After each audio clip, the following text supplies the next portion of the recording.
Hello everyone and welcome back to Bitwig Studio and Music Production. This is lesson 5.55, and in this lesson I just want to take what we've learned and use it into making some kind of a sound. Okay, so let's go ahead, load up a Polysynth, and then we'll go to our initialized patch that we made. And let's see what we can come up with using the oscillator section and using the amplitude envelope and filter section. Now, what I usually like to do is, for starters, you need to decide what kind of sound you're going for. So let's say we're going for a bass sound. That should be the right kind of range, because if we add in any sub or square, we know that's coming an octave below. And I'm just going to leave our amplitude envelope like it is right now, and I'm going to focus on the oscillator section first. Then I'll get in and start thinking about how I want the amplitude curve to be, and then the filter. A big part of sound synthesis, and this is especially true in production, is when you sit down to have a really clear picture of the kind of sound that you're planning to go for. So I want this to be a relatively buzzy bass patch, so not that much filter movement. I'm not going for a pluck. I want something that is going to be relatively sustained, and with a bass patch as well, I want it to come in right away pretty hard. So I don't want too much attack on the sound, if any, maybe a bit of decay, and I might pull back on the sustain, and then maybe just a touch of release, but not too much, because I don't want any phasing problems when I'm playing from one note to the next. We have our monophonic mode set, which is great. And now let's just get into coming up with the timbre. So let's do that first.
All right, so that's what I'm going to use for my default oscillator sound here.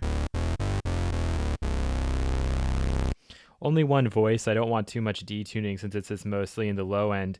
And now I'm going to start focusing on my amplitude envelope. So what I want is kind of an initial pop through, but I do want to be able to sustain. So I'm going to leave my amplitude envelope down to 0, and then I'm going to increase the decay time. I'm going to want it to be pretty quick, but I want the sustain to still be pretty loud. So let's see what we have with those settings.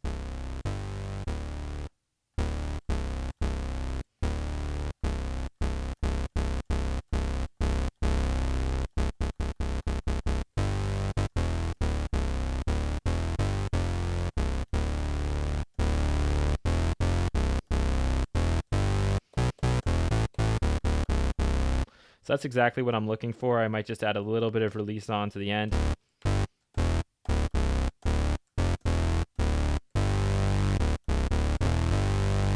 And now I'm going to start thinking about what I want with my filter. What I think I want is to have this open up. Let's just listen.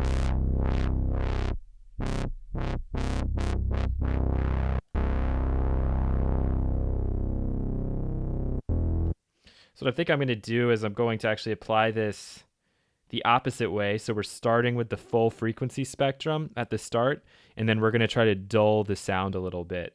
So let's see what we can get here. I might also apply a bit of key tracking, apply some resonance.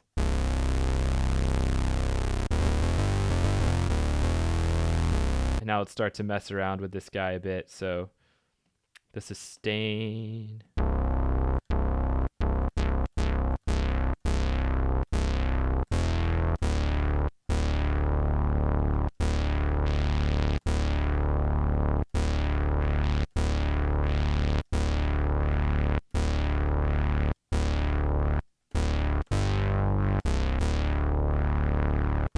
want more.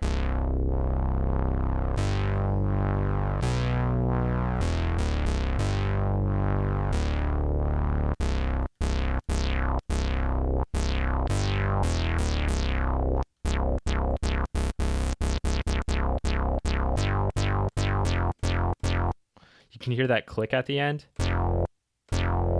Need to turn a little bit of release up here on the filter envelope since we have release happening down here.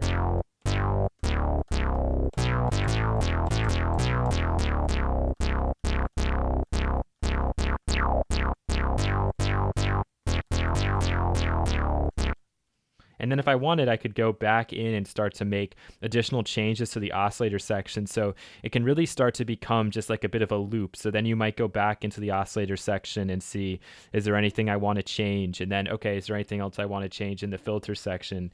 Right here, we have kind of an acidy 303 bass, which was what I was going for from the start.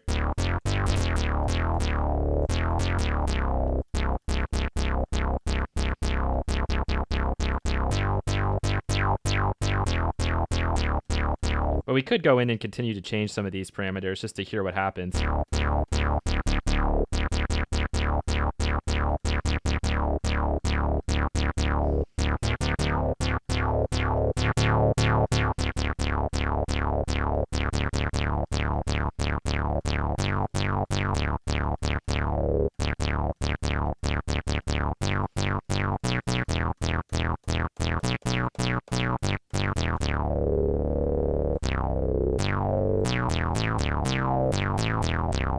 And what I really would do with a patch like this would be to add some glide.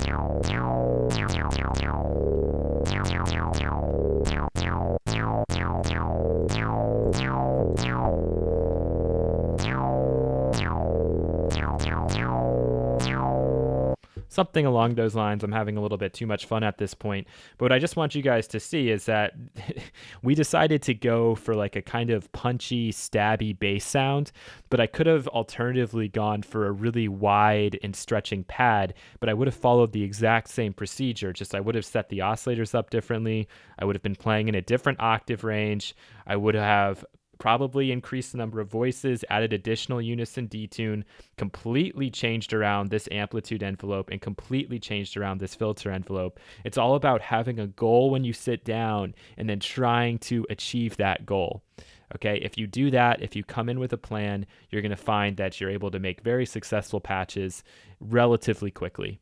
I hope that's been helpful for you guys, and you'll hear from me again in the next lesson. Take care.